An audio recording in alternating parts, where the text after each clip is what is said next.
নমস্কার। গল্পের ফেরিওয়ালা গ্রুপে আপনাদের সবাইকে স্বাগত। আজ শুরু হচ্ছে গল্পের ফেরিওয়ালা অরিজিনালসের একটি টান টান থ্রিলার। রাত্রির ভূমিকায় মৌসুমী চক্রবর্তী, মৃত্যুঞ্জয় নাগের ভূমিকায় মৃন্ময় মান্না, রজতের ভূমিকায় ইন্দ্রনীল কুমার, কাকলির ভূমিকায় ঋতজা ঘোষ, সুবিমল ঘোষের ভূমিকায় অর্চিষ্মান ঘোষ হাজরা, নিতাই কুণ্ডুর ভূমিকায় সুদীপ্ত সরকার, দামোদর দের ভূমিকায় জয়দীপ চক্রবর্তী, গল্প পাঠ ও বাদবাকি চরিত্রে রাজদীপ চক্রবর্তী, আবহ সঙ্গীত, স্পেশাল এফেক্টস ও পোস্টার ডিজাইনে রাজদীপ চক্রবর্তী। সমগ্র পর্ব পরিকল্পনা ও পরিচালনায় টিম গল্পের ফেরিওয়ালা। শুরু হচ্ছে আজকের বিশেষ নিবেদন। সারা পৃথিবীর বৃষ্টি আজ যেন এখানেই ভেঙে পড়েছে। অতীন লাস্ট ট্রেন থেকে নামল। এলাকা পুরো জলের তলায়। সামনে পুকুর না মাঠ বোঝা দেয়। রাস্তার আলোগুলোও জ্বলছে না, বাড়িঘর থেকেও আলো নেই। নির্ঘাত লোডশেডিং। হাতঘড়ির রেডিয়াম কাঁটা বলছে রাত 12:05। ছাতায় এ বৃষ্টি থেকে আত্মরক্ষা করা অসম্ভব। মোবাইলটা একটা প্লাস্টিকে জড়িয়ে রাস্তায় নেমে পড়ল অতীন। হাতে ধরা ছাতাটায় মাথাটা রক্ষা পাচ্ছে ঠিকই, কিন্তু বাকি শরীর পুরো ভিজে যাচ্ছে। অন্ধকারে কোনো মতে এগোতে লাগলো ও। একটু এগোতেই ঝপাং, পা এক হাঁটু জলের তলায়। রাস্তায় জমে থাকা জলের দিকে তাকিয়ে নিজের সাধে জুতো জোড়ার দিকে একবার তাকালো অতীন। কয়েকদিন আগেই নিজের টিউশনির টাকা জমিয়ে কিনেছিল অনেক স্বাদ করে। বিরক্ত হয়ে একটু এগোতেই একটু জল না জমা জায়গা এলো, আর সেখানে পা ফেলতেই জুতো বলে উঠল ক্যাচ। ধ্যাত্তেরি, কেন যে আজ ফিরতে গেলাম? অতীন মনে মনে বলে উঠল। ওর এক বন্ধু সমীরের দিদির বিয়ে ছিল বারাসাতে। খেয়ে দিয়ে বেরোতে যাবে এমন সময় সমীর বলেছিল, আজ এখানেই থেকে যা, বাসর জায়গা হবে। আর তাছাড়া বৃষ্টি নামতে পারে, আর থাকিস তা একা, কি দরকার যাওয়ার। অতীন মাথা নেড়ে বলেছিল, না রে, সামনে ছাত্রীটার পরীক্ষা, কাল ভোরবেলা পড়াতে যেতে হবে। সেই বারাসাত থেকে এই নিউ গড়িয়া অনেকটা সময় লেগে গেছিল, আর নেমেও এই বিপত্তি। অন্ধকার রাস্তা, চারিদিকে জল আর অবিরাম বৃষ্টি। অতীন অতিষ্ঠ হয়ে উঠল। বাড়ি স্টেশন থেকে প্রায় মিনিট 10 রাস্তা। তার মধ্যে ও যে একেবারে ঝোড়ো কাকের মতো হয়ে যাবে, অতীন তা ভালোই বুঝতে পারল। কিন্তু দাঁড়িয়ে থেকে লাভই বা কি? ভিজে তো গেছেই। কাজেই যা থাকে কপালে ভেবে অতীন এগিয়ে চলল বাড়ির দিকে। না, অন্ধকারে সত্যি অসুবিধা হচ্ছে। পকেটে একটা টর্চ আছে, অতীন সেটা বার করে জ্বালিয়ে নিল। কিন্তু কপালে দুর্ভোগ থাকলে আর কি করা যায়? কয়েক পা যেতেই টর্চ দেহ রাখল। অতীন অতিষ্ঠ হয়ে সেটাকে বার কত ঘা মারল, কয়েকবার জোরে জোরে ঝাঁকালো, কিন্তু টর্চ বাবাজি আর চললেন না। একে বৃষ্টি, জল, কাদা, তার উপর টর্চের এই টর্চার আর মেনে নেওয়া গেল না। ধ্যাত্তেরি বলে অতীন সেটাকে ছুঁড়ে জলাঞ্জলি দিয়ে দিল। এই 15 মিনিটের যুদ্ধের পর বাড়ি পৌঁছে যে কি আনন্দ, তা আশা করি আর বলার অপেক্ষা রাখে না। দোতলা বাড়ির একতলায় ও আরেক বন্ধু রজতের সাথে শেয়ার করে ভাড়ায় থাকে। যদিও সে আজ নেই, দিন দুয়েক আগে বাইরে গেছে, কাল ফিরবে। কাজেই বাড়িতে সে একা। ঘরে ঢুকে জামাটা ছিঁড়ে প্যান্টের পকেট থেকে মোবাইলটা বের করলো ও। বৃষ্টির জন্য প্লাস্টিকে মোড়া ছিল, কাজেই বিশেষ ক্ষতি হয়নি, কিন্তু ব্যাটারি জবাব দিচ্ছে। অতীন বুঝল এবার ও সমস্ত পৃথিবীর যোগাযোগের বাইরে চলে যাবে, কারণ আজকালকার দিনে মোবাইল বন্ধ মানে তুমিও বন্ধ। মোমবাতি জেলে অতীন আলমারি থেকে রামের বোতলটা নামালো। এই কাক ভেজা ভিজে দুপাত্তর না চড়ালে ঠিক জমবে না, আর কাল শরীর খারাপ হতে পারে। কাজেই আপাতত রাম নাম জপটাই শ্রেয়। গ্লাসে জল আর রাম মিশিয়ে এক চুমুক খেয়ে একটা তৃপ্তি স্বগক্তি করে অতীন আরামকে দ্বারায় গাটা এলিয়ে দিল। ঝড়ঝলের রাত আজকাল আর তেমন ভালো লাগে না ওর। আগে অবশ্য এমন ছিল না। বৃষ্টি খুব উপভোগ করত ও। কিন্তু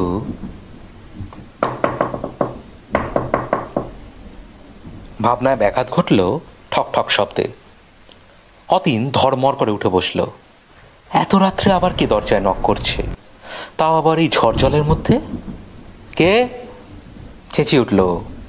বাইরে থেকে একটা মেয়েলি কণ্ঠ ভেসে এলো। একটু খুলবেন দরজাটা, খুব বিপদে পড়েছি। অতীন একটু ইতস্তত করল। এই রাত্রে অচেনা অজানা একজনকে দরজা খুলে দেওয়া কি বুদ্ধিমানের কাজ হবে? ওদিকে দরজায় আবার করাঘাত। অতীন ভাবল, খুলেই দিই, বিপদে না পড়লে আর কেই বা এই দুর্যোগের মধ্যে বার হয়। দরজা খুলতেই হুড়মুড় করে ঘরে ঢুকে পড়ল একজন আগন্তুক। পরনে একটা কালো বোরখা, বৃষ্টিতে ভিজে তা আগন্তুকের গায়ের সাথে লেপটে গেছে। অন্ধকারে আর বিশেষ কিছুই বোঝা যাচ্ছে না।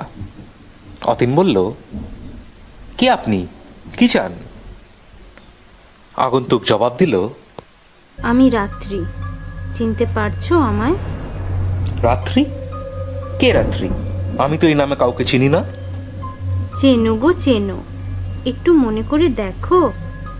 উফ, আমার তো মাথায় কিছুই আসছে না। এই নামের কোনো মেয়েকে আমি চিনি না। আপনি মনে হয় অন্ধকারে ভুল বাড়িতে চলে এসেছেন। ও, তাই বলছো তুমি? আচ্ছা, তুমি এত ভুলো মনের কি করে হলে? তোমার আমার কথা মনে নেই? মনে নেই 3 বছর আগের এমনই এক ঝড় জলের রাতের কথা? অতীন শিউরে উঠল, কাঁপতে কাঁপতে বলল, কিন্তু তা কি করে হয়? তুমি এখানে কি করে? না না না, তুমি তো বেঁচে নেই, সেদিনই তো মরে গেছিলে। তাহলে কি তবে তুমি মৃত্যুর পর ফিরে এসেছো আমার কাছে? রাত্রির গলায় শ্লেষ। ফিরে আসবো তোমার কাছে? না গো না, আমি তো তোমাকে আমার কাছে নিয়ে যেতে এসেছি। আর কত কাল একা একা থাকবো বলো তো? অতীন ভয় ঠান্ডা হয়ে ওঠে। এ কি করে সম্ভব? না না না, এ হতে পারে না। তুমি চলে যাও, আমি শিওর বেশি নেশা করে ফেলেছি, কিংবা স্বপ্ন দেখছি। বেশ তো, তাহলে একটা চিমটি কেটে দেখে নাও।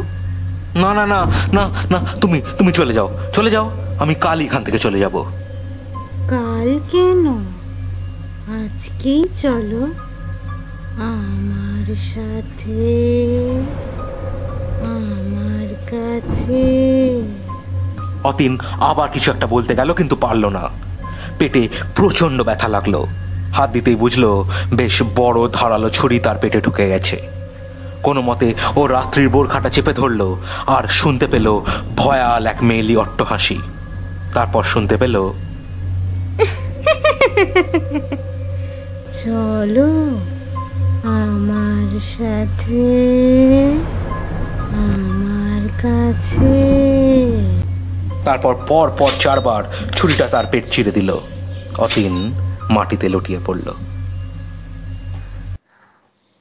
পরদিন সকালে রজত ফিরে এসে ব্যাপারটা দেখতে পেল। মাটিতে পড়ে আছে অতীনের লাশ, পেটে একটা ছুরি বেঁধানো। অতীনের মুখে ভয়, আতঙ্ক আর বিস্ময় মিলেমিশে রয়েছে। আর লাশের ঠিক পাশে মদের বোতল চাপা একটা কাগজ।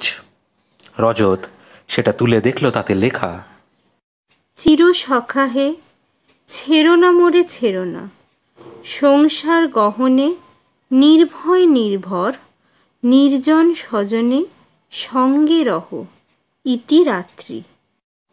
না, অদ্ভুত এ খুনের ব্যাপারে এখনই পুলিশকে জানানো দরকার। তাই রজত কাগজটা মুড়ে পকেটে পুরে সোজা দৌড় লাগালো থানার দিকে। গড়িয়া পুলিশ স্টেশনের বড়বাবু মৃত্যুঞ্জয় নাগ খবরের কাগজটা খুলে বসেছিলেন। এই বর্ষাকালে আর যাই হোক না কেন, এই রোজ রোজ অফিস করতে ভালো লাগে না। কিন্তু উপায় আর কি? বয়স যতই বাড়ুক, শরীরে যতই মেদ জমুক না কেন, মাস মাইনে তো আর বাড়িতে বসে আসে না। কাজেই শরীরটাকে টেনে নিয়ে আসতেই হয়। সবে খেলার পাতায় চোখটা মেলে ধরেছেন, এমন সময় হুড়মুড় করে রজত ঘরে ঢুকলো চিঠিটা নিয়ে। স্যার, খুন খুন, অতীন, রক্ত। রজত কোনো মতে বলে উঠল। ছেলেটির বয়স ওই 30-35 হবে। সৌম্যকান্তি মুখ, চোখে রিমলেস চশমা, বেশ লম্বা চওড়া চেহারা, পরনে একটা নীল শার্ট আর জিন্স। মৃত্যুঞ্জয়বাবু কাগজটা নামিয়ে রেখে বিরক্ত কণ্ঠে বললেন, কি ব্যাপার ছোকরা, এত হল্লা কিসের? একটু শান্ত হয়ে বসে গুছিয়ে ব্যাপারটা বলো দেখি। এমনভাবে বললে কি বুঝবো? কে খুন হয়েছে, কোথায় খুন হয়েছে? রজত ধপ করে সামনে চেয়ারটায় বসে পড়ে টেবিলে রাখা জলের বোতলটা তুলে নিয়ে ঢক ঢক করে বেশ খানিকটা জল খেয়ে বাড়ি ফিরে যা দেখেছে তা খুলে বলল। তারপর কাগজটা এগিয়ে দিয়ে বলল, এটা অতীনের লাশের পাশে রাখা ছিল স্যার। মিস্টার নাগ সেটা ভালো করে পড়ে বললেন, ইন্টারেস্টিং, চলো স্পটে যাওয়া যাক। অতীনের লাশ ভালো করে পরীক্ষা করে নিলেন মিস্টার নাগ। ছেলেটির বয়স 25-26 হবে। পেটে বেশ কয়েকবার ছুরি জাতীয় জিনিসের আঘাতের দাগ রয়েছে, কিন্তু বিশেষ ধস্তাধস্তির চিহ্ন নেই। মিস্টার নাগ পরীক্ষা সেরে কনস্টেবলকে বললেন, ছবি টবি তুলে তাড়াতাড়ি মর্গে পাঠানোর ব্যবস্থা করো। তারপর রজতের দিকে ফিরে বললেন, ওর আত্মীয় স্বজনকে তো খবরটা দিতে হবে। তারা কোথায় থাকেন জানো কিছু? ওর বাবা মা থাকেন দুর্গাপুরে, আমার কাছে নাম্বার আছে।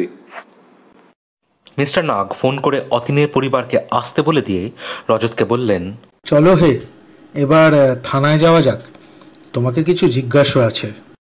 থানায় এসে নিজের রুমে রজতকে মুখোমুখি বসিয়ে মিস্টার নাগ প্রশ্ন করলেন, তুমি অতীনকে কবে থেকে চেনো? এই মাস 8 হলো স্যার। কিভাবে আলাপ হয় তোমাদের?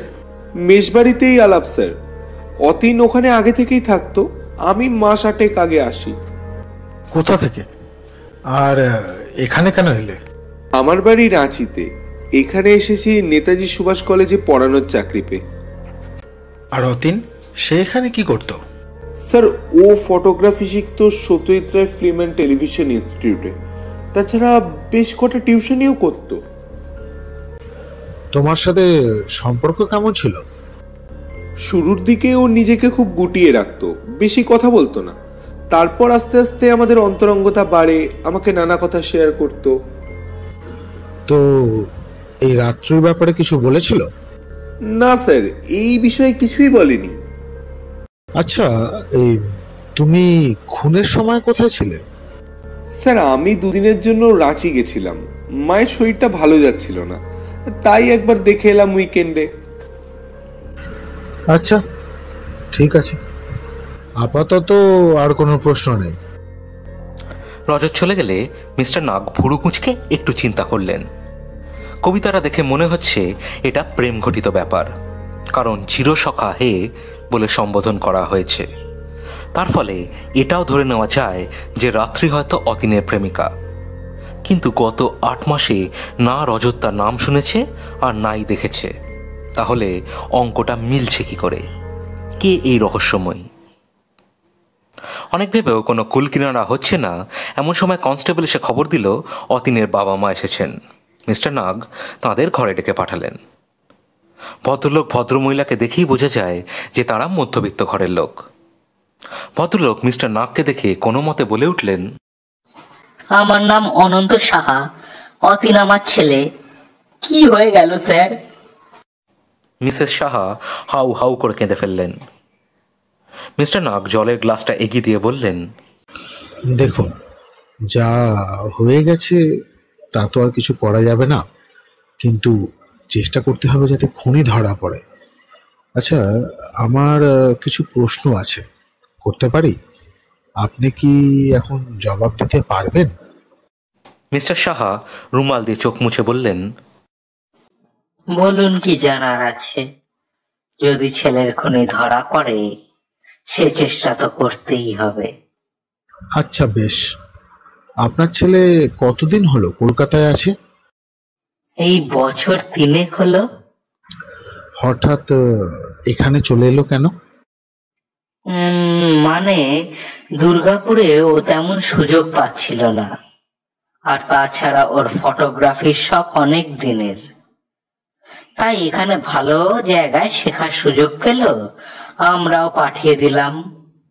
ফটোগ্রাফিতে মাস্টার্স করছিল। কি যে হয়ে গেল। আচ্ছা, একটা কথা বলুন তো, রাত্রি বলে কাউকে চেনেন? রাত্রি? মিস্টার সাহার চোখ বড় বড় হয়ে গেল। তাকে কেন দরকার? মিস্টার নাগ এবার একটু উত্তেজিত, বললেন, চেনেন? হ্যাঁ স্যার। কে সে? কোথায় থাকে? কিন্তু কেন স্যার? কারণ আমার বিশ্বাস যে খুনটা সেই করেছে। এবার মিস্টার সাহা চেয়ার ছেড়ে উঠে দাঁড়িয়ে পড়ে চিৎকার করে বলে উঠলেন, তা কি করে হয়?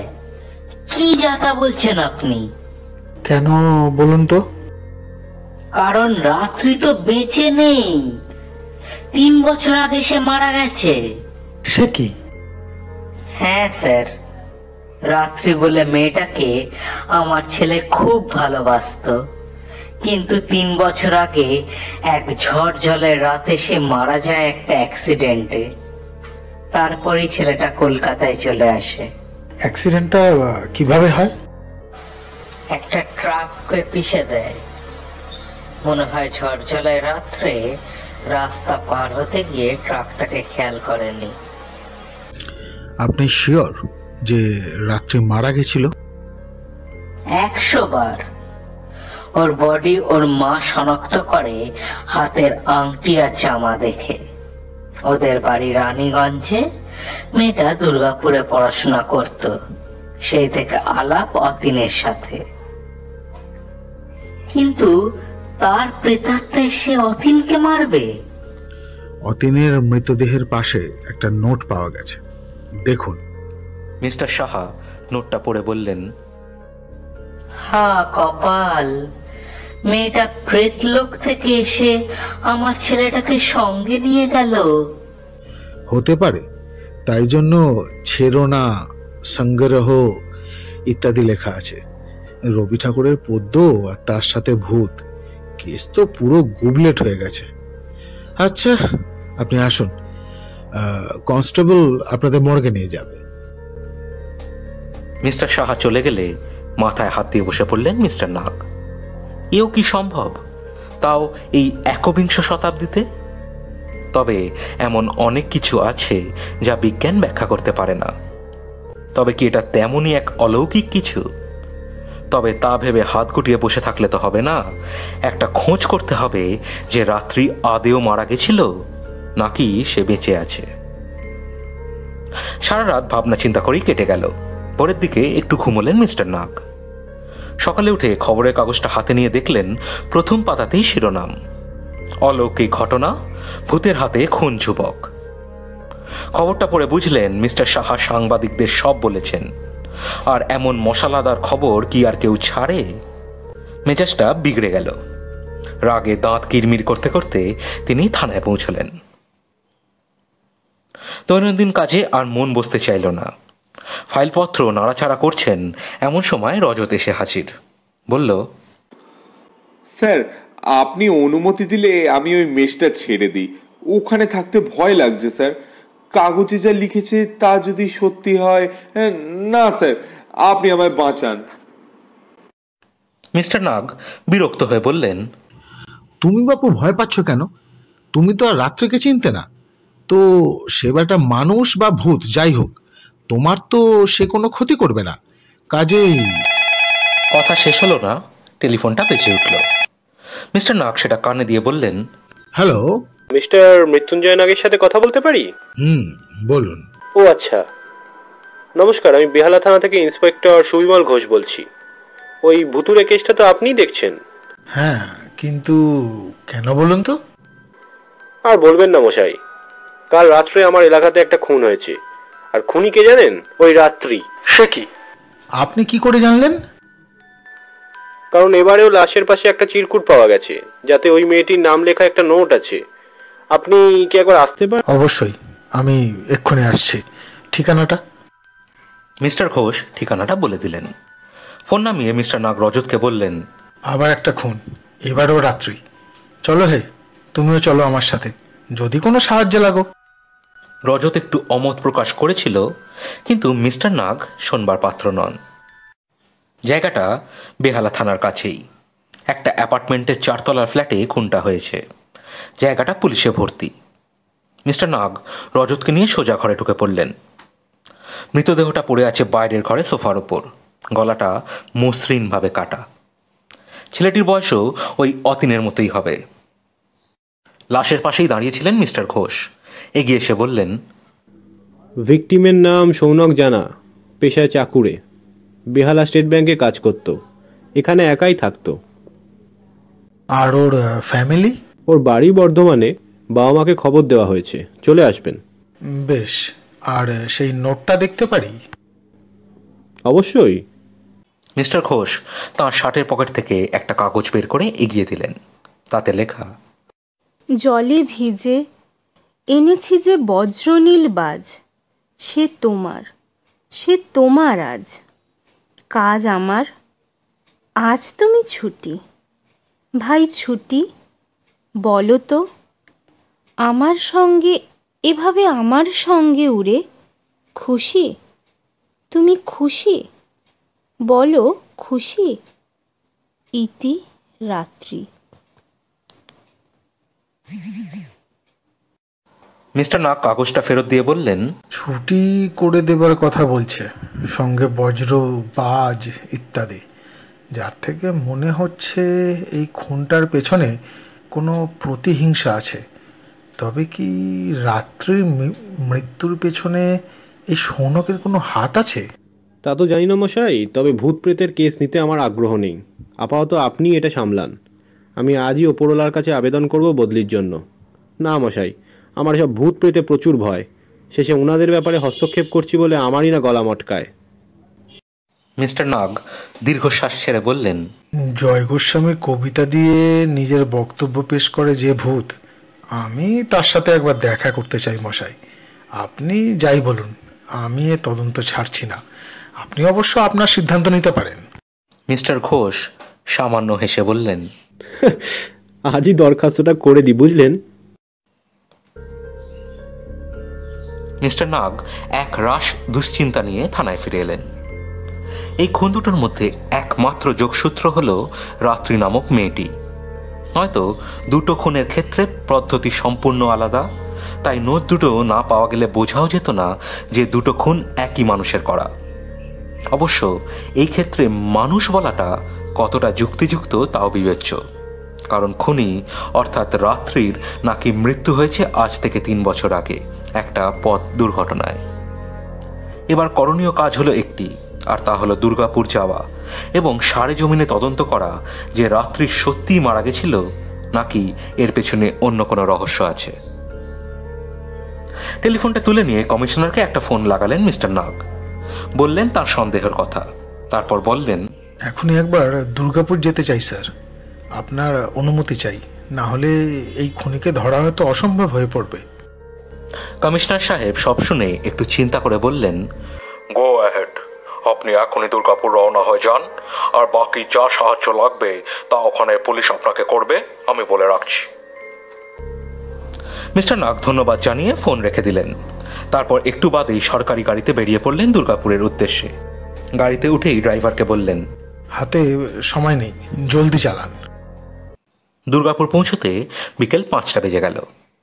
এতটা রাস্তা মিস্টার নাগ শুধু একটাই কথা ভেবে গেছেন, কি করে খোঁজ পাওয়া যাবে রাত্রির। আর সব থেকে বড় ঘটনা হলো সেদিন দুর্ঘটনার আগে বা পরে কি ঘটেছিল। রাত্রি যদি না মারা গিয়ে থাকে তাহলে সে কোথায় গা ঢাকা দিয়ে আছে? তবে কি সে বাজেভাবে জখম হয়েছিল আর সুস্থ হতে 3 বছর লেগেছে, আর তারপরেই সে নিজের হত্যালীলা চালাচ্ছে? সব কিছুর উত্তর চাই, না হলে এ পেঁচানো কেস আরও জটিল হয়ে যাবে।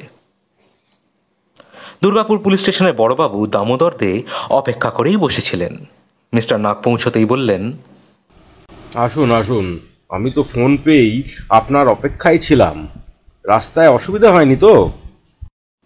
মিস্টার নাগ চেয়ারে বসে পড়ে বললেন, না না, রাস্তা বেশ ভালোই। যাই হোক, আসল কথায় আসি। আমি এখন 3 বছর আগের একটা দুর্ঘটনার ব্যাপারে জানতে চাই। হ্যাঁ জানি তো, ওই রাত্রি বসুর ব্যাপারটা তো। হ্যাঁ, ওটার ব্যাপারে সব তথ্য আমার চাই।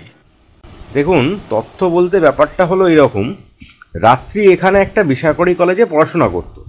কলেজের সেকেন্ড ইয়ারে ছিল। একদিন একটা ঝড়ের রাতে মেয়েটি একটা চলন্ত ট্রাকের তলায় চলে আসে, স্পট ডেড। দেহটা পুরো ছিন্ন ভিন্ন হয়ে গেছিল। পরে ওর মা ওর জামা, আংটি এইসব দেখে ওকে শনাক্ত করে। আচ্ছা, সময়টা কি ছিল? তা প্রায় রাত 11টা, সাড়ে 11টা হবে। রাস্তা পুরো শুনশান ছিল। অর্থাৎ কোনো প্রত্যক্ষদর্শী নেই, তাই তো? না, নেই। তার মানে এটা হতে পারে তো যে ওই মৃতদেহটা আসলে রাত্রির না, ওটা অন্য কারোর। তা কি করে সম্ভব? কারণ মেয়েটির দেহ দেখে চেনার উপায় ছিল না। লাশ শনাক্ত হয় জামা আর আংটি দেখে। আর তাছাড়া কেউ দুর্ঘটনা ঘটতেও দেখেনি। কিন্তু তাই যদি হবে, তাহলে মেয়েটা গেল কোথায়? আর তাছাড়া ওর জামা আংটি মৃতদেহের মধ্যে গেল কি করে? সেটাই তো ব্যাপার মশাই। আচ্ছা, রাত্রির বাড়ি কোথায়? ওর বাড়িতে কে কে আছে? দেখুন, আমি সেটা ঠিক জানি না। তবে ফাইলটা আপনাকে দিচ্ছি, পড়ে দেখুন, যদি কোনো উপকার হয়। মানে আপনি সে সময় ছিলেন না? না মশাই, আমি তো বছরখানেক হলো এই থানার দায়িত্ব নিয়েছি। আচ্ছা, তাহলে ফাইলটাই দিন। মিস্টার দে টেবিলে রাখা ফাইলটা এগিয়ে দিলেন। মিস্টার নাগ সেটা হাতে নিয়ে বললেন, অনেক ধন্যবাদ। আপাতত গেস্ট হাউসে যাই, অনেক ধকল গেছে। আজ রাত্রে ফাইলটা স্টাডি করে নি, কাল আপনাকে ফেরত দেব, কেমন? মিস্টার দে মাথা নেড়ে বললেন, হ্যাঁ হ্যাঁ, কোনো অসুবিধা নেই। গেস্ট হাউস পৌঁছলেন যখন মিস্টার নাগ, তখন ঘড়িতে 8টা। ফ্রেশ হয়ে একটা চাউমিন অর্ডার দিয়ে ফাইলটা নিয়ে খাটে বসলেন তিনি। পুরো ঘটনার বর্ণনা মন দিয়ে পড়লেন। না, কোথাও কোনো গড়বড় চোখে পড়ল না। মেয়েটির ঠিকানাটা দেখলেন রানীগঞ্জ এলাকাতে। ঠিক করলেন আগামীকাল সোজা ওখানে যাবেন, ব্যাপারটা ভালো করে খোঁজ নেবেন। মৃত্যু যদি রাত্রির না হয়ে থাকে, তাহলে মৃতদেহটা কার? আর তার গাই বা রাত্রির পোশাক কেন, কিভাবে? রাত্রি তাহলে কোথায়? সে কি কোনো ষড়যন্ত্র করেছে, নাকি সে নিজেই এক ষড়যন্ত্রের শিকার? এসব ভাবতে ভাবতে তাঁর চোখ গেল ফাইলের শেষ পৃষ্ঠায়। সেখানে লাশ শনাক্ত করে মেয়ের মায়ের সই রয়েছে। ওপরে শনাক্ত করার ডিটেলস, যাতে জামা আংটি ছাড়াও দুটো গুরুত্বপূর্ণ বিষয় রয়েছে। 1, বাঁ হাতে তিল, আর 2, ঘাড়ের কাছে আঁচিল, যা দেখে রাত্রির মা তাঁর মেয়ের দেহ শনাক্ত করেছেন। অর্থাৎ মৃতদেহটা যে রাত্রিরই তা বলাই বাহুল্য, কারণ জামা আংটি তো কারুর দেহে পরিয়ে দেওয়া যায়, কিন্তু এই সব চিহ্ন প্রতিস্থাপন করা অসম্ভব। তার মানে রাত্রি সত্যিই বেঁচে নেই। আর তার মানে এই খুন দুটি করেছে একটি প্রেতাত্মা। মাথা গুলিয়ে যাচ্ছে, এই ঘটনা বিশ্বাস করা অসম্ভব, অথচ যা ঘটছে তা তো একেবারে সত্যি। মিস্টার নাগের স্থির বিশ্বাস হলো যে রাত্রির মৃত্যু নিছক দুর্ঘটনা নয়, এর পেছনে আছে অন্য কোনো গুপ্ত রহস্য, আর যার পেছনে আছে অতীন আর সৌনক নামের ওই দুটি ছেলে। কিন্তু কি সেই রহস্য, আর তা উদ্ধার হবে কি করে? ভাবতে ভাবতে ফাইলটা বন্ধ করেই আবার খুলে ফেললেন মিস্টার চানা। একটা জিনিস তার চোখে পড়েছে। কেসটার ইনভেস্টিগেটিং অফিসারের জায়গায় নাম সই করা রয়েছে সুবিমল ঘোষ, অর্থাৎ বেহালা থানার সেই অফিসার। না, এই সুযোগ ছাড়া চলে না। যা জানার ওনার থেকেই জানা যাবে, আর উনি নিশ্চয়ই কিছু জানেন এই ব্যাপারে, তাই জন্য পালাতে চাইছেন। সময় নষ্ট করা যাবে না। মিস্টার নাগ তাড়াতাড়ি তৈরি হয়ে বেরিয়ে পড়লেন, আজই কলকাতায় ফিরতে হবে। ইন্সপেক্টর সুবিমল ঘোষ বেহালা থানায় বসে ছটফট করছিলেন। অন্ধকার যত ঘনিয়ে আসছিল, ওনার মনে ভয় তত জাঁকিয়ে বসছিল। রাত্রির কেসটা তিনি খুব ভালো করে জানেন, নিজে হাতে লাশ উঠিয়ে পরীক্ষা করেছিলেন। কোনো সন্দেহের অবকাশ নেই যে রাত্রির মৃত্যু সেদিন হয়েছিলই। কিন্তু তাহলে সেই রাত্রি দুটো মানুষকে হত্যা করল কি করে? তাহলে কি সে মরণের ওপার থেকে ফিরে এসেছে তার প্রতিহিংসা চরিতার্থ করতে? তাহলে তাঁর নিজের কি হাল হবে সেটা ভেবে শিউরে উঠলেন মিস্টার ঘোষ। একটা মানুষের হাত থেকে রক্ষা পাওয়া যায়, কিন্তু অশরীরীর হাত থেকে রক্ষা পাওয়া যাবে কি করে? ভয়ে চিন্তায় দর দর করে ঘামতে লাগলেন তিনি। স্যার, বাড়ি যাবেন না? কনস্টেবলের ডাকে হুঁশ ফিরতে হাতঘড়ির দিকে তাকিয়ে মিস্টার ঘোষ দেখলেন 11টা বেজে গেছে। না, অনেক রাত হয়ে গেল, আর দেরি করা ঠিক নয়। তাই সঙ্গে সঙ্গে বেরিয়ে পড়লেন থানা থেকে। মিস্টার ঘোষ থাকেন বেহালা থালার উল্টো দিকের গলিতে, একটু ভেতর দিকে। হেঁটে মিনিট 7 লাগে, কিন্তু আজ হাঁটা শুরু করতেই কেমন একটা অদ্ভুত অনুভূতি চেপে ধরছিল মিস্টার ঘোষকে। বড় রাস্তা পার হয়ে গলিতে ঢুকেই মনে হলো কেউ যেন পিছু নিয়েছে, কিন্তু বারবার পেছনে ফিরে তাকিয়েও কাউকে দেখতে পেলেন না মিস্টার ঘোষ। ভয় লাগলো। মনে মনে ইষ্ট নাম জপতে জপতে হাঁটার গতি বাড়িয়ে দিলেন তিনি। ভাবতে লাগলেন যেভাবেই হোক এখান থেকে পালাতে হবে। বদলির দরখাস্তটা লিখে রেখেছেন, কালকে গিয়েই সেটা জমা করে দেবেন বলে মনে মনে স্থির করলেন তিনি। গলিটার সামনে থেকে বাঁক নিয়ে ডান দিকে ঘুরেছে। সেই রাস্তা ধরে আর একটু গিয়ে আবার বাঁদিকে গেলে মিস্টার ঘোষের বাড়ি। এই গলিটায় আলো বেশ কম, তাছাড়া এত রাত্রে জনমানুষই নেই কোথাও। যেই ভয়টা বেশ জাঁকিয়ে বসছিল মিস্টার ঘোষের। তাড়াতাড়ি করে ডান দিকে বেঁকেই আঁতকে উঠলেন তিনি। সামনে একটা ছায়ামূর্তি দাঁড়িয়ে। কাঁপা গলায় বললেন, কে? কি ওখানে? একটা নারী কণ্ঠের উত্তর এলো, আমি। চিনতে পারছেন আমায়? মিস্টার ঘোষ বুঝলেন তার হাত পা অবশ হয়ে আসছে। কোনো মতে বললেন, না, চিনি না তোমায়। কে তুমি?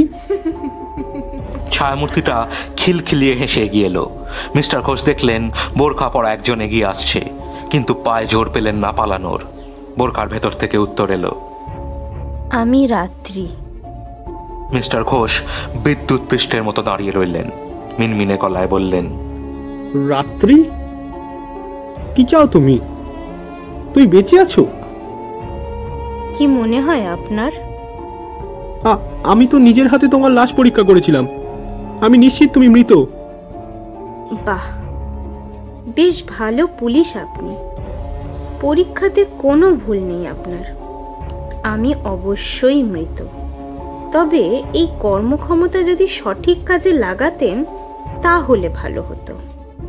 আপনার মতো লোকের কোনো অধিকারই নেই পুলিশে থাকার। বিশ্বাস করো, আমি ভালো মানুষ। শুধু ওই একটাই ভুল করেছিলাম, আর কখনো কিচ্ছু করিনি। আমাকে ক্ষমা করো, ছেড়ে দাও আমাকে। ছেড়ে দেবো কেন বলুন তো? আপনি শুধরে গেছেন কি না তা জেনে আমার কি লাভ? আমি তো আর আমার জীবন ফিরে পাবো না, তাই আপনাকে আমি ছাড়বো না। না না, আমায় মেরো না। আমার সংসার আছে, বউ বাচ্চা আছে। আমারও সংসার ছিল। আমার মা আমার শোকে পাগল হয়ে গেছে প্রায়। প্লিজ রাত্রি, আমায় ছেড়ে দাও। কথা বলতে বলতে মিস্টার ঘোষ পকেটে হাত দিলেন। পিস্তলটা বার করতে হবে, কিন্তু পারলেন না। মুখে সপাটে একটা ঘুষি এসে তাকে মাটিতে ছিটকে ফেলে দিল। কোনো মতে মুখ তুলে দেখলেন রাত্রির হাতের পিস্তল তার দিকে তাক করা। রাত্রি ক্রূর কণ্ঠে বলল, পিস্তল বার করার চেষ্টা করবেন না, লাভও কিছু হবে না অবশ্য। ওই সিসার গুলিতে আর আমার কিচ্ছু হবে না। চুপচাপ মোবাইল বার করে ইন্সপেক্টর নাগকে ফোন করুন। ওনাকে ফোন করা কেন?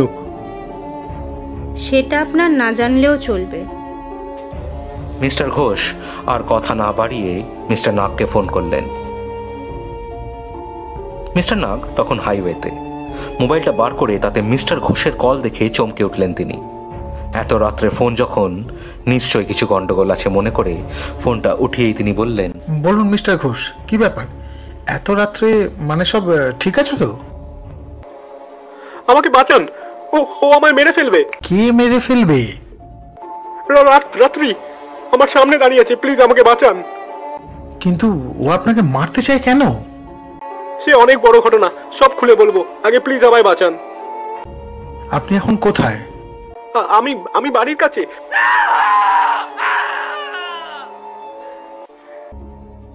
হ্যালো হ্যালো, কি হলো? একটু সময় নিস্তব্ধ।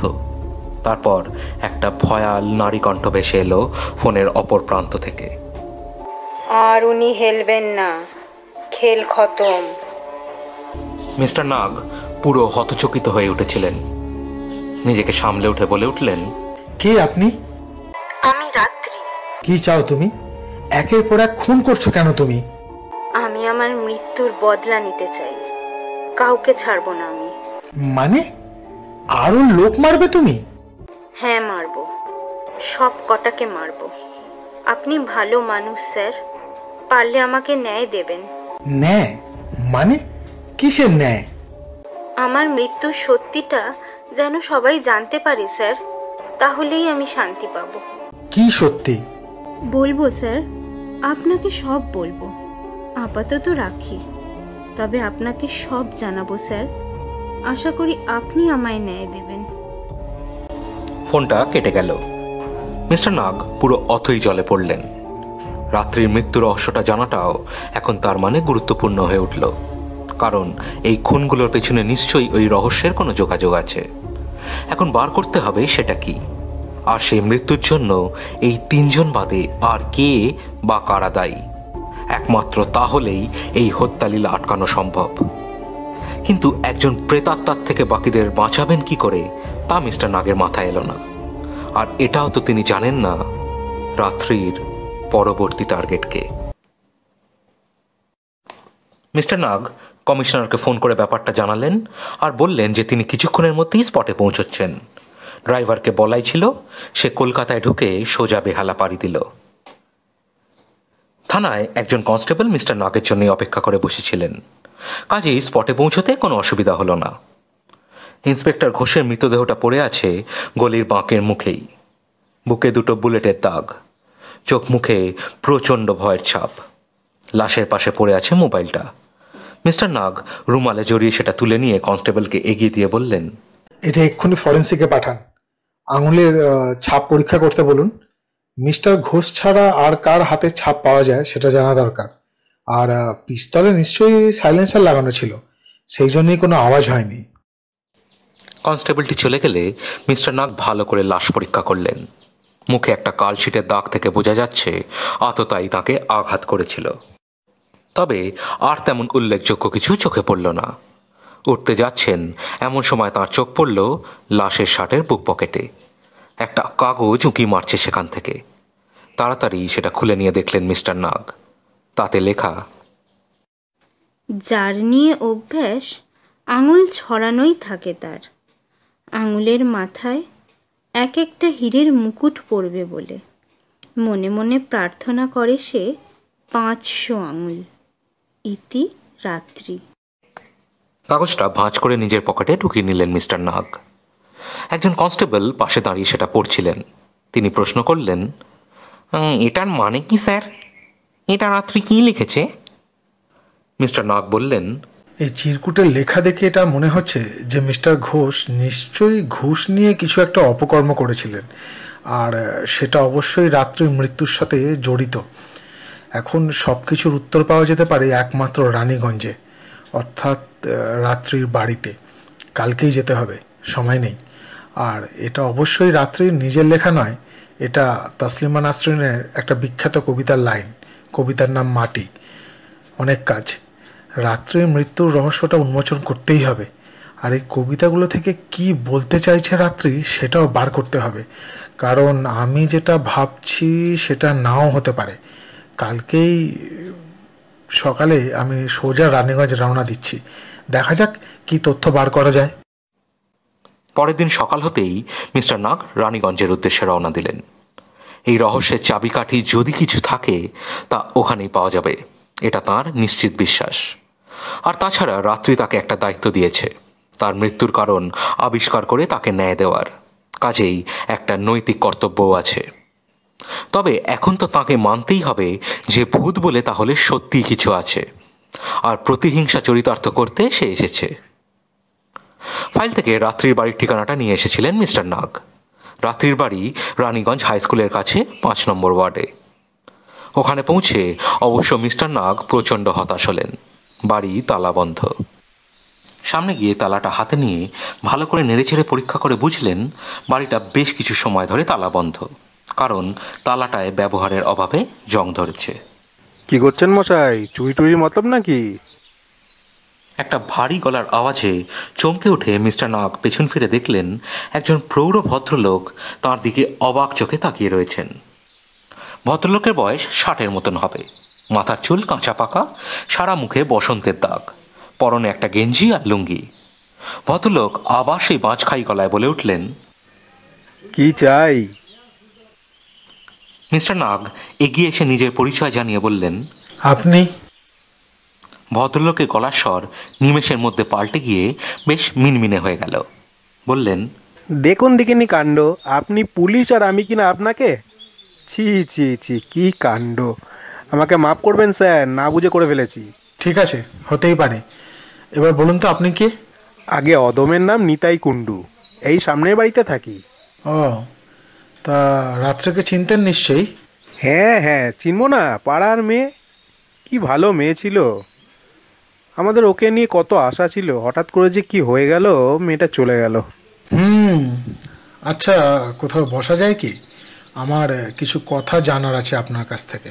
ও, তা চলুন না আমার বাড়ি, এই তো সামনেই, বসে কথা বলা যাবে। নিতাই কুণ্ডুর বাড়িটা রাত্রির 2টো বাড়ি পরেই, ছিমছাম একতলা বাড়ি। মিস্টার নাগকে তিনি বাইরের দাওয়ায় বসিয়ে ফ্যানটা চালিয়ে দিয়ে ভেতরে গিয়ে স্ত্রীকে চা বানাতে বলে এসে সামনের একটা চেয়ার টেনে নিয়ে বসে বললেন, বলুন স্যার, আপনার কি কি জানার আছে? রাত্রির বাড়িতে তালা কেন? ওরা তো কেউ আর এখানে থাকে না। কবে থেকে তালা বন্ধ? তা প্রায় বছর আড়াই তো হলো। তা কে কে আছে রাত্রির? ওর মা আর দাদা। তারা এখন কোথায়? আর বলবেন না স্যার, সে এক অতি দুঃখের ঘটনা। রাত্রির মা তনিমা মেয়ের মৃত্যুর খবর পেয়েই শোকে কাবু হয়ে গেছিল। এরপর যখন মেয়ের নিথর দেহ দেখতে পেল, আর সামলাতে পারেনি স্যার, পাগল হয়ে গেছিল। রাত্রির দাদা চন্দ্রকান্ত তখন আমেরিকাতে। বোনের মৃত্যুর সংবাদ পেয়ে 3 দিন বাদে যখন ফিরল, তখন ওর মা বদ্ধ উন্মাদ। এখানে কিছুদিন চিকিৎসা করালো, কিন্তু কোনো লাভ হলো না। তারপর রাঁচি নিয়ে গেল, ওখানে ভর্তি করিয়েছে। ছেলেটার জন্য খারাপ লাগে স্যার, মেধাবী ছেলে, বিদেশে ভালো চাকরি, অথচ পরিবারটার কি হাল। তা চন্দ্রকান্ত এখন কোথায়? শুনেছি বছরখানেক সেও রাঁচিতে ছিল, তারপর ওর মায়ের শরীর একটু উন্নতি হওয়ায় আমেরিকায় ফিরে গেছে। আচ্ছা, রাত্রির মৃত্যু সম্বন্ধে আপনি কি জানেন? পথ দুর্ঘটনায় মারা গেছিল মেয়েটা। কোনো সন্দেহজনক ঘটনা আপনার মনে হয়েছে? এমন কিছু যা একটু অস্বাভাবিক? একটা ঘটনা আছে স্যার। কি? রাত্রির 2 বন্ধু ছিল, অপর্ণা আর কাকলি। ওরা 3জনই একসাথে পড়তো, প্রাণের বন্ধু ছিল ওরা 3জন। কাকলি এখানেই থাকতো পাশের পাড়ায়, আর অপর্ণা থাকতো দুর্গাপুরে।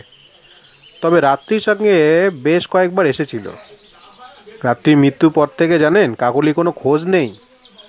পুলিশে জানানো হয়েছিল, কিন্তু এতদিনও কোনো খোঁজ পাওয়া যায়নি। সে কি? কোথা থেকে নিখোঁজ হয়েছিল? দুর্গাপুর থেকেই। আর অপর্ণা? মেয়েটাকে পুলিশ জেরা করেছিল, কিন্তু সে বেচারি খুব ভেঙে পড়েছিল। 2 প্রিয় বন্ধুকে হারিয়ে সে প্রায় পাগল হয়ে গেছিল। তারপর ওর বাবা ওকে এক আত্মীয়ের বাড়িতে পাঠিয়ে দেয়, কোথায় তা অবশ্য জানি না। আচ্ছা, অনেক ধন্যবাদ, আপনি আমার অনেক উপকার করলেন। আজ তাহলে উঠি। সে কি, চা বললাম যে। থাক, আর একদিন হবে না হয়, আজ তাহলে আসি। নিতাইবাবুর বাড়ি থেকে বেরিয়ে গাড়িতে উঠে মিস্টার নাগ ভাবতে লাগলেন। কেসে এখন সন্দেহের তালিকায় রয়েছে 2 জন, অপর্ণা আর কাকলি। কাকলি রাত্রির মৃত্যুর দিন থেকে নিরুদ্দেশ। কেন? তাহলে কি সে রাত্রির মৃত্যুর জন্য দায়ী? সর্বনাশ! তাহলে তো রাত্রির পরবর্তী টার্গেট সে। কাজেই কাকলিকে বাঁচাতে গেলে তাকে খুঁজে বার করতেই হবে।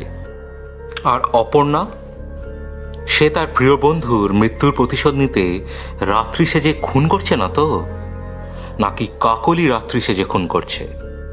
সেক্ষেত্রে জানতে হবে সে সেদিন পালালো কেন।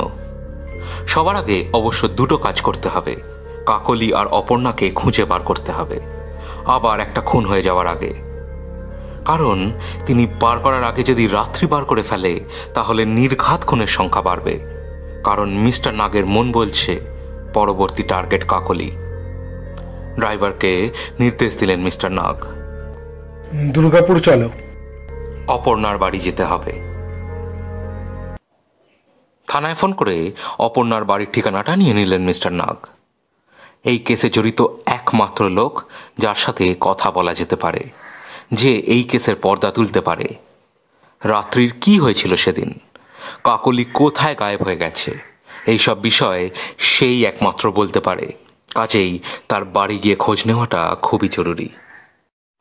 অপর্ণার বাড়ি এসে মিস্টার নাগ বেশ অবাক হলেন। বাড়িটা বিশাল।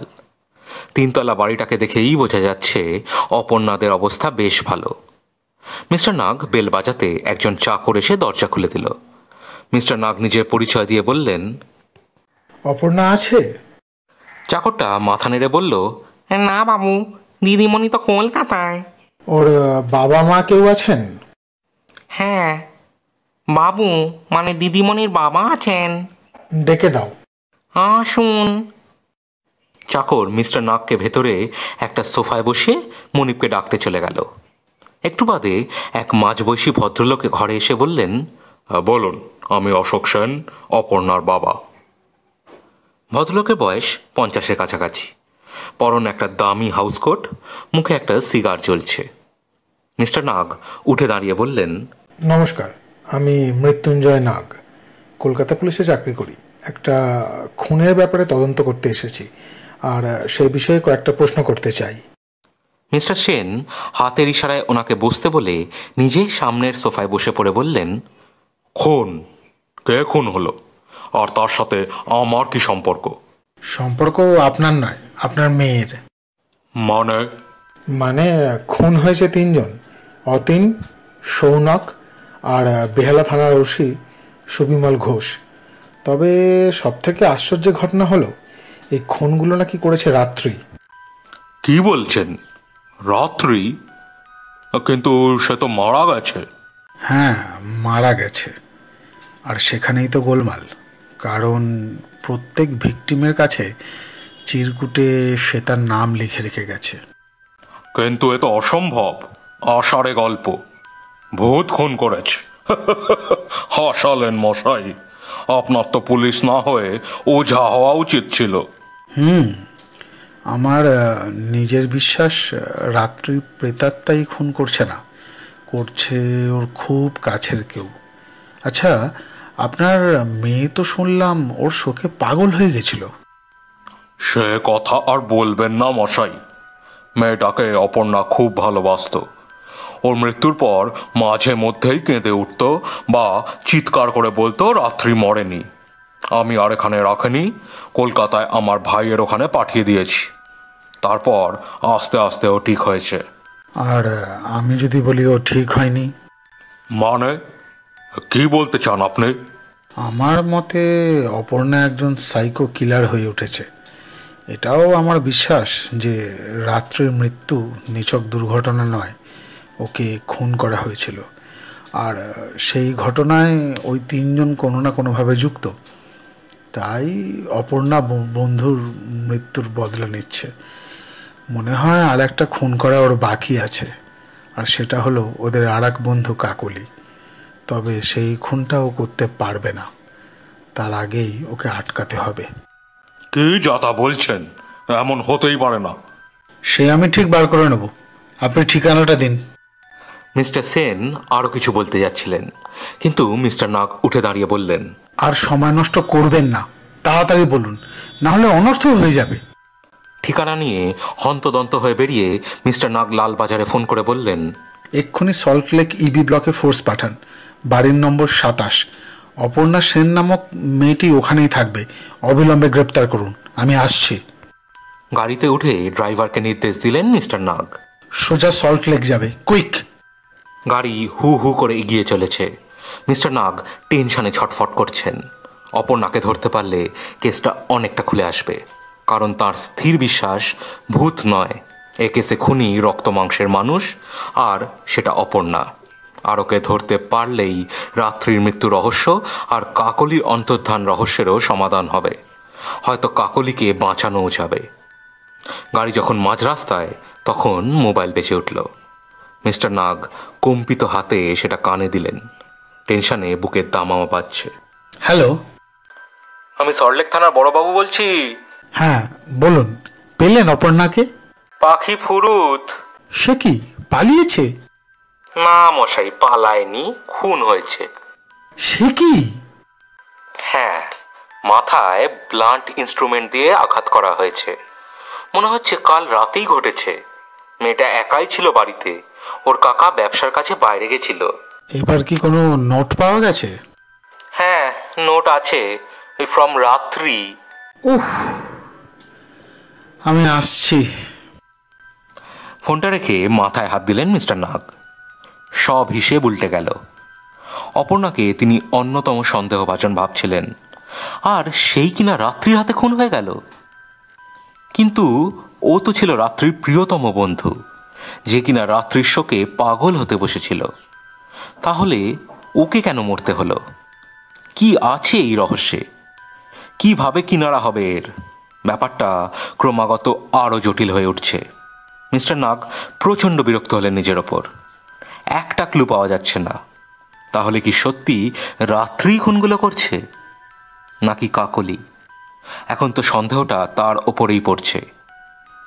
যেভাবে হোক বার করতেই হবে কোথায় আছে মেয়েটা, কারণ আততাই যেহেতু মেয়ে, তাই কাকলি হলেও হতে পারে, যদি না ব্যাপারটা সত্যি ভৌতিক কিছু হয়। কিন্তু তাহলে ওকে খুঁজে বার করতেই হবে। কে বলতে পারে ওই পরবর্তী টার্গেট কি না? না, এত বছরের ক্যারিয়ারে এমন কেস আর একটা আসেনি মিস্টার নাগের হাতে। অপর্ণার বাড়ি গাড়ি এসে পৌঁছল। মিস্টার নাগ এক লাফে নেমে পড়লেন। বাড়ির সামনে পুলিশ ছাড়াও বেশ কিছু মানুষের জটলা। মিস্টার নাগ ভিড় ঠেলে ভেতরে ঢুকলেন। অপর্ণার দেহটা পড়ে আছে হলঘরের মাঝে, মাথায় বেশ কটা আঘাতের চিহ্ন। কেউ যেন তীব্র আক্রোশে আঘাত এনেছে। চোখ দুটো খোলা রয়েছে, মুখে ভয় আর বিস্ময় মেশানো অভিব্যক্তি।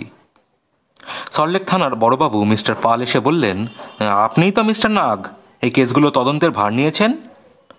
মিস্টার নাগ বললেন, হ্যাঁ। আচ্ছা, নোটটা দেখতে পারি? মিস্টার পাল পকেট থেকে একটা চিরকুট বার করে এগিয়ে দিয়ে বললেন, নিশ্চয়ই পারেন, এই নিন। মিস্টার নাগ কাগজের ভাঁজ খুলে পড়তে লাগলেন। তাঁবুর ভিতরে শুয়ে অন্ধকার আকাশের বিস্তার দেখেছি। জেনেছি নিকটবর্তী এবং উজ্জ্বলতম তারাগুলি প্রকৃত প্রস্তাবে সব গ্রহ, তারা নয়, তাপহীন আলোকহীন গ্রহ। আমিও হতাশ বোধে, অবক্ষয়ে ক্ষোভে ক্লান্ত হয়ে মাটিতে শুয়েছি একা। কীটদষ্ট নষ্ট খোসা শ্বাস। হে ধিক্কার, আত্মঘৃণা, দেখো কি মলিন বর্ণ ফল। ইতি রাত্রি। মিস্টার নাগ কাগজটা ফেরত দিয়ে বললেন, ব্যাপারটা যেন কেমন তালগোল পাকিয়ে গেল, বুঝলেন?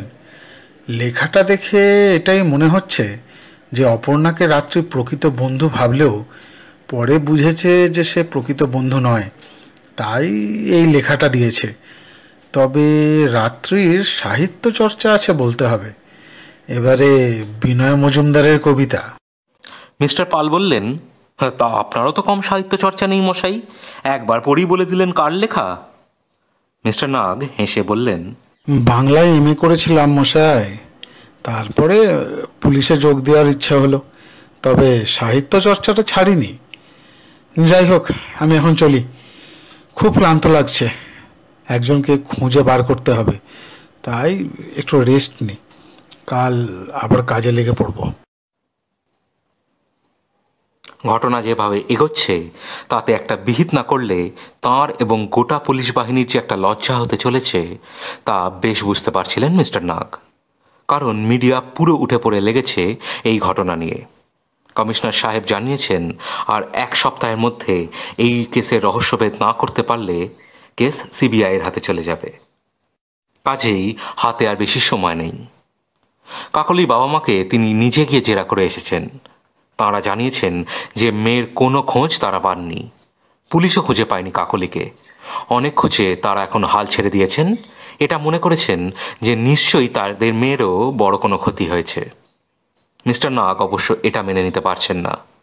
তাঁর দৃঢ় বিশ্বাস যে কাকলি নিশ্চয়ই কোথাও গা ঢাকা দিয়ে আছে, আর তাকে ধরতে পারলেই কেসের জট খুলে যাবে। নিতাইবাবুকে তিনি স্পষ্ট নির্দেশ দিয়েছেন, কাকলিকে যদি দেখতে পান বা সন্দেহজনক কিছু দেখলেই তৎক্ষণাৎ তাকে জানাতে। কিন্তু 3 দিন কেটে গেছে।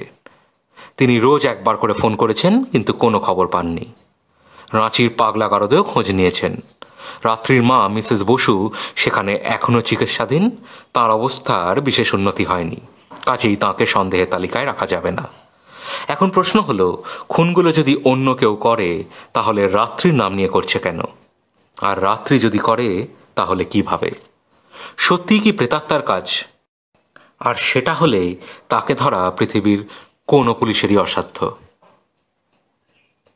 চতুর্থ দিন সকালে নিজের ঘরে বসে হতাশ হয়ে ফাইল নাড়াচাড়া করছিলেন মিস্টার নাগ। ক্রমেই তার মনে হচ্ছে এ কেসে তিনি হেরেই যাবেন, তার হাত থেকে কেস চলে যাবে সিবিআইয়ের হাতে। হঠাৎ মোবাইলটা বেজে ওঠায় মিস্টার নাগ সেটা হাতে নিয়ে দেখলেন নিতাইবাবুর কল। মনে আশার সঞ্চার হলো। তাড়াতাড়ি কলটা রিসিভ করে বললেন, বলুন নিতাইবাবু। স্যার, একটা খবর আছে। কি খবর, জলদি বলুন। একটু আগে কাকলিদের বাড়িতে এক আগন্তুকের আগমন হয়েছে। কে সে? এক শিখ ভদ্রলোক। তাকে আগে কখনো দেখেছি বলে মনে হয় না। সর্বনাশ! এখনই আমায় লোকাল থানায় খবর দিতে হবে। আপনি ওদের বাড়িতে নজর রাখুন, পাখি যেন পালাতে না পারে। আপনার কোনো চিন্তা নেই স্যার, আমি আপনার কথা মতো একজন ছেলেকে ওদের বাড়িতে নজরদারিতে রেখে দিয়েছি। সেই আমায় খবরটা দিল। আপনি তাড়াতাড়ি পুলিশ পাঠান, ততক্ষণ ছেলেটা নজর রাখছে। গুড, আমি আসছি। ফোনটা রেখেই লোকাল থানাতে ফোন করে কাকলিদের বাড়িতে রেড করার কথা বলে দিলেন মিস্টার নাগ। তারপর বাইরে বেরিয়ে গাড়িতে উঠে ড্রাইভারকে নির্দেশ দিলেন, যত তাড়াতাড়ি সম্ভব রানীগঞ্জ চলো। গাড়ি হাই স্পিডে ছুটতে লাগলো, আর মিস্টার নাগের হৃদযন্ত্র মনে হয় তার থেকেও দ্রুতগতিতে ছুটতে লাগলো। একটু বাদেই লোকাল থানার ওসি ফোন করে জানালেন পাখি জালে ধরা পড়েছে। শিখ ভদ্রলোককে তাঁরা গ্রেফতার করেছেন। মিস্টার নাগ প্রচণ্ড খুশি হয়ে বললেন, থানায় নিয়ে যান, আমি আসছি। বাকি রাস্তাটা যেন শেষ হয় না। মিস্টার নাগ বারবার বলতে লাগলেন ড্রাইভারকে, বেশি সময় নেই, কুইক। রানীগঞ্জ থানার সামনে গাড়ি দাঁড়াতেই মিস্টার নাগ এক ছুটে থানার ভেতরে ঢুকে বললেন, কোথায় সেই শিখ লোকটা, কই? ওসি মিস্টার নাগকে নিয়ে গেলেন পাশের রুমে। সেখানে ধৃত শিখ ভদ্রলোক বসে, মাথায় পাগড়ি, সারা মুখে দাড়ি, চোখে সানগ্লাস, পরনে একটা ঢিলে ঢালা পাঞ্জাবি। মিস্টার নাগ এগিয়ে এসে বললেন, কে আপনি? কাকলি বাড়ি আপনার কি দরকার? ভদ্রলোক কিছু বললেন না, মাথা নিচু করে বসে রইলেন। মিস্টার নাগ এবার চিৎকার করে বললেন, বলুন। মেয়েলি কণ্ঠে উত্তর এলো, আমি কাকলি। মিস্টার নাগ এক টানে নকল দাড়িটা খুলে ফেলে দিয়ে বললেন, জানতাম। কাকলি কেঁদে ফেলল, বলল, আমি নির্দোষ স্যার। অনেকদিন মা বাবার সাথে দেখা হয়নি, তাই আজ দেখা করতে এসেছিলাম। বিশ্বাস করুন, আমি কিচ্ছু করিনি। কিছুই করনি যখন, তাহলে রাত্রের মৃত্যুর পর নিরুদ্দেশ হয়ে গেছিলে কেন? প্রাণের ভয়। মানে ব্যাপারটা খুলে বলো কাকলি, যদি বাঁচতে চাও সব কিছু বলো। বলবো স্যার, আজ সব বলবো। আমি আর রাত্রি একসাথে দুর্গাপুরে যাই কলেজে পড়তে। ওখানে গিয়ে আমাদের সাথে বন্ধুত্ব হয় অপর্ণার। দেখেই ওকে ভালো লেগেছিল। বড়লোক বাড়ির মেয়ে, খুব মিষ্টি। ওর সাথে একটু বন্ধুত্ব গাঢ় হওয়ার পর একদিন আমাদের সাথে আলাপ করালো ওর বয়ফ্রেন্ড সৌনক ও তার বন্ধু অতীনের সাথে। সৌনকও বেশ বড়লোক বাড়ির ছেলে ছিল। ওরা আমাদের থেকে 2 বছরের সিনিয়র ছিল। ক্রমে আমরা ঘনিষ্ঠ হলাম, বন্ধুত্ব গাঢ় হলো। অতীন আর রাত্রি একে অপরের প্রেমে পড়ল। সে এক দুর্দান্ত সময়। এরপর হঠাৎ করে সব ঘেটে গেল স্যার। আমাদের কলেজে অনেকে ড্রাগ নিত, কিন্তু কে যে সেটা সাপ্লাই করতো তা অজানা ছিল। কিন্তু একদিন রাত্রি সৌনককে দেখে ফেলে কয়েকজনকে ড্রাগ বেচতে। সঙ্গে সঙ্গে সে অপর্ণাকে জানায়, অতীনকেও জানায়, কিন্তু ওরা দুজনে ওকে বলে এসব ব্যাপারে যেন ও মাথা না ঘামায়, কারণ ওরা সবাই এর সঙ্গে জড়িত। রাত্রি এসব শুনে খুব ভেঙে পড়ে। আমি ওকে কত বোঝালাম, এসব ব্যাপারে যাস না, জড়াস না নিজেকে। শুনলো না ও। ওদের থ্রেট করলো, যদি এসব ওরা বন্ধ না করে তাহলে প্রিন্সিপাল থেকে পুলিশ সবাইকে জানাবে। ওরা বললো ভেবে দেখবে। তারপর এলো সেই রাতটা। সেদিন সৌনকের বাড়িতে পার্টি ছিল। আমরা আমরা যাব নাই ঠিক করেছিলাম, কিন্তু অতীন এমনভাবে আমাদেরকে এসে ভুলিয়ে নিয়ে গেল। তারপর সৌনকের বসার ঘরে সে সে কি তীব্র বচসা! ওরা রাত্রিকে বলছে, যা দেখেছিস ভুলে যা, নইলেই বিপদ। রাত্রি নাছর বান্দা, সে আপোষ করবে না। হঠাৎ অপর্ণা একটা ফুলদানি তুলে রাত্রির মাথায় মারলো। আমি আমি নিজের চোখে বিশ্বাস করতে পারছিলাম না যে মেয়েটাকে রাত্রি নিজের পরম বন্ধু মনে করত, সেই আজ এই কাজ করলো। তারপর সৌনক রাত্রির মাথায় পরপর আঘাত করে যেতে লাগলো। আমি আমি ছাড়াতে গেলাম, অতীন আমাকে চেপে ধরলো। কিভাবে যেন শরীরে একটা বল পেয়ে গিয়েছিলাম স্যার। কোনো মতে ওকে ধাক্কা দিয়ে দৌড়ে বেরিয়ে গেলাম। তারপর পাগলের মতো ছুটেছি, খালি মনে হচ্ছিল ওরা পিছু পিছু নিয়েছে। আর ধরা পড়লে বাঁচতে পারবো না। বেশ কিছুটা ছুটে পিছনে ফিরে দেখলাম কেউ নেই। তখন মনে হলো এখনই পুলিশে খাবার দেওয়া দরকার। তাড়াতাড়ি থানায় এলাম, কিন্তু ঢোকার মুখে সৌনকের গলা পেয়ে চমকে উঠলাম। মাথা বাড়িয়ে দেখলাম ওরা তিনজনের সঙ্গে সঙ্গে সৌনকের বাবাকে নিয়ে এসেছে। তিনি বলছেন, অফিসার, যত টাকা লাগে দেব, আপনি কেসটা দুর্ঘটনা বলে চালিয়ে দিন। আর ওই নির্লজ্জ অফিসারটা বলল, কোনো চিন্তা নেই, মেয়েটার বডিটা একটা রানিং গাড়ির সামনে ফেলে দেবো। তবে হ্যাঁ, আপনার ওর বন্ধুকে বালাতে দিয়ে মারাত্মক একটা ভুল করেছেন। ও এই খুনের একমাত্র সাক্ষী, ওকেও শেষ করে দিন। আর ওদের সবাইকে দূরে কোথাও পাঠিয়ে দিন, এখানে থাকাটা রিস্কি। ওই মারাত্মক কথা শুনে আমি আর এক মুহূর্ত ওখানে দাঁড়াইনি, এক ছুটে চলে যাই স্টেশনে। আর যে ট্রেন এসেছিল তাতেই উঠে পড়েছি। পরের দিন সকালে ধানবাদে ট্রেন দাঁড়ালে আমি নেমেই চন্দ্রকান্তদাকে ফোন করে সবটা জানাই। তারপর বাবাকে বলি। বাবা আমাকে তার বন্ধুর বাড়ি চলে যেতে বলে চেন্নাইতে। আমি সেখানেই ছিলাম এতদিন, পুরো গা ঢাকা দিয়ে। তা হঠাৎ এত বছর পর বাড়ি ফিরলে যে? বাবা মায়ের জন্য খুব মন খারাপ করছিল স্যার। তারপর যখন দেখলাম রাত্রি সব কটাকে শাস্তি দিয়েছে, তখন বুকে বল এলো, তাই চলে এলাম। আচ্ছা, তুমি রাত্রি খুনের ব্যাপারটা আর কাউকে জানিয়েছিলে, কোনো মেয়েকে? না স্যার, তবে চন্দ্রকান্তদা হয়তো ওর মাকে জানিয়ে থাকবে। চন্দ্রকান্তের সাথে আর যোগাযোগ হয়েছিল? না স্যার, আমার কারোর সাথেই কোনো যোগাযোগ হয়নি। তবে চন্দ্রকান্তদার জন্য না খুব খারাপ লাগে জানেন। এত প্রতিভাহর, বোনকে এত ভালোবাসতো, অথচ সব কেমন যেন হয়ে গেল। তা কি প্রতিভা তোমার চন্দ্রকান্তদার? দারুণ আঁকতো, পড়াশোনায়ও তুখার ছিল, বাংলা সাহিত্য গুলে খেয়েছিল। আর তাছাড়া দারুণ গলা নকল করতে পারতো জানেন।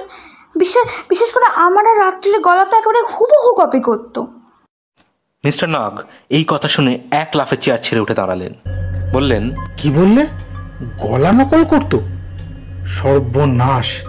তাহলে তো আমরা ভুল দিকে যাচ্ছিলাম। খুনি তার মানে কোনো মেয়ে নয়, খুনি চন্দ্রকান্ত। কিন্তু আমরা তাকে পাবো কোথায়, তুমি কিছু জানো? কাকলি মাথা নেড়ে জানালো, না স্যার। মিস্টার নাগ আবার হতাশ হয়ে বসে পড়লেন। খুনিকে তা জানা গেলেও সে কোথায় তা তো অজানা। চন্দ্রকান্ত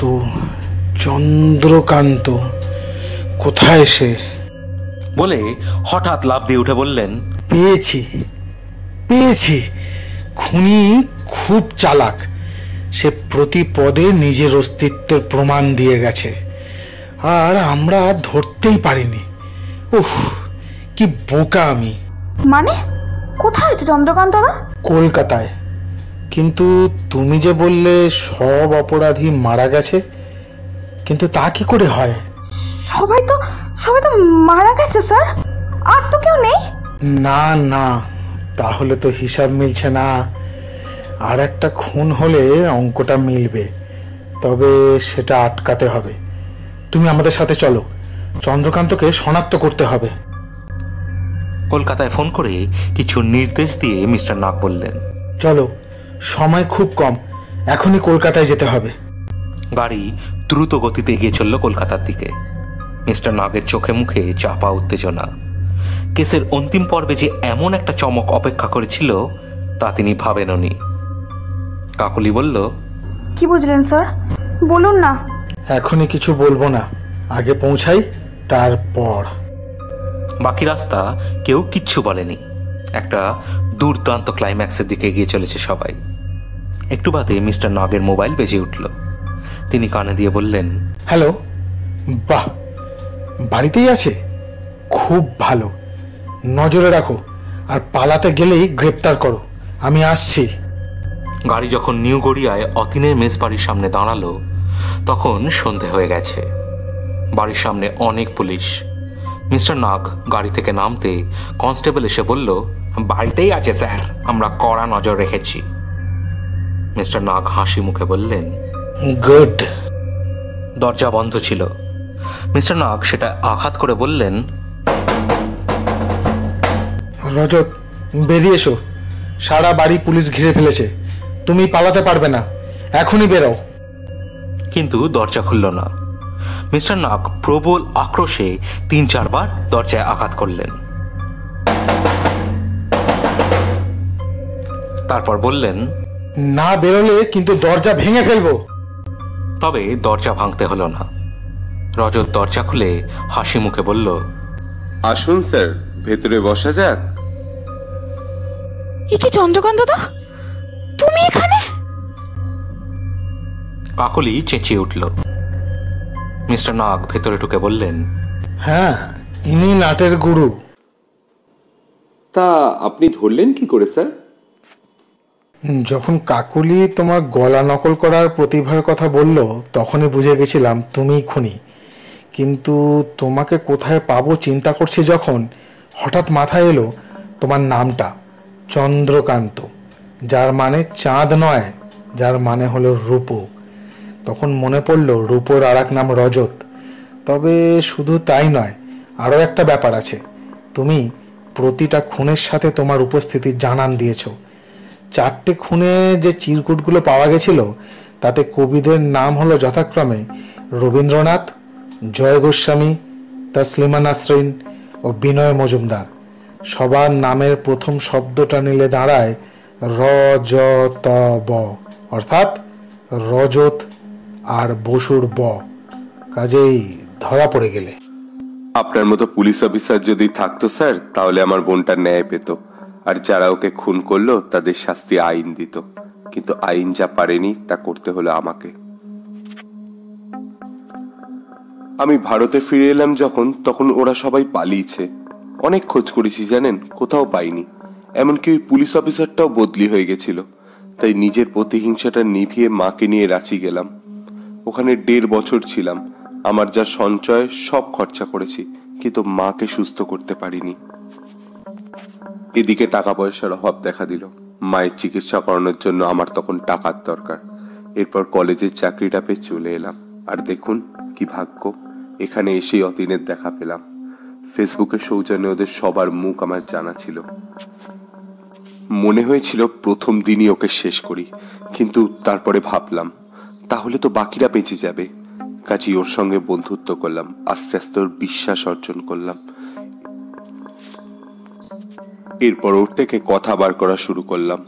অতীন মদ্যপ ছিল, তাই কাজটা একটু সহজ হয়ে গেল। মদের নেশায় ও যখন এক এক করে সবার ঠিকানা আমায় বলে দিল, তখনই আমি আমার কাজ শুরু করে দিলাম। তবে আমার বিশ্বাস যে রাত্রিও আমাকে সাহায্য করেছে, না হলে এইভাবে অতীনের সঙ্গে দেখা হওয়া, তারপরে ইন্সপেক্টরকে খুঁজে পাওয়া, এসব কি শুধুই কাকতালীয়? তাই রাত্রি হয়ে খুনগুলো করলে?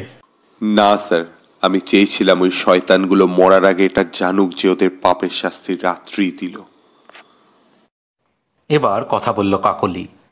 আচ্ছা স্যার, আপনি বলেছিলেন যে আর একটা খুন হতে পারে, কিন্তু আর তো কেউ নেই।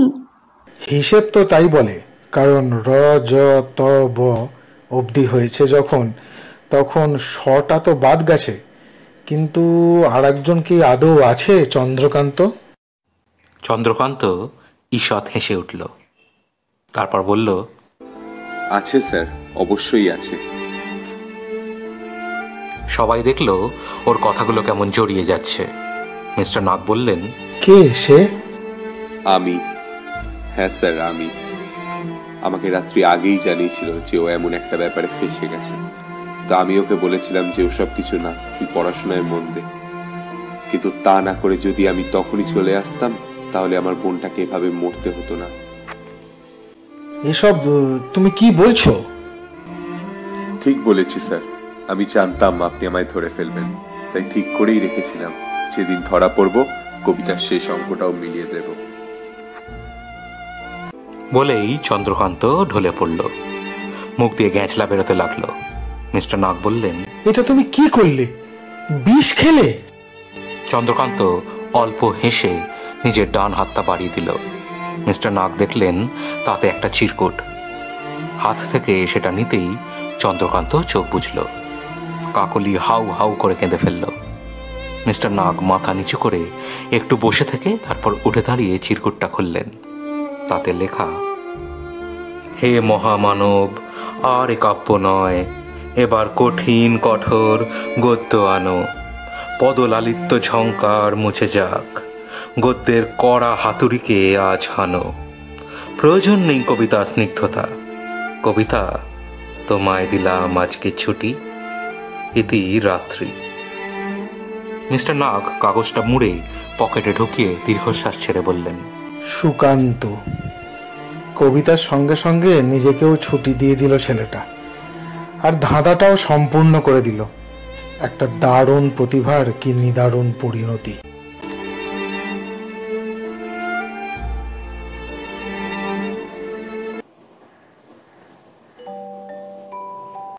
আমাদের গল্প আপনাদের ভালো লাগলে সাবস্ক্রাইব করুন আমাদের চ্যানেল গল্পের ফেরিওয়ালা, এবং সবার আগে আমাদের নোটিফিকেশন পেতে প্রেস করুন রিং বেল আইকনে।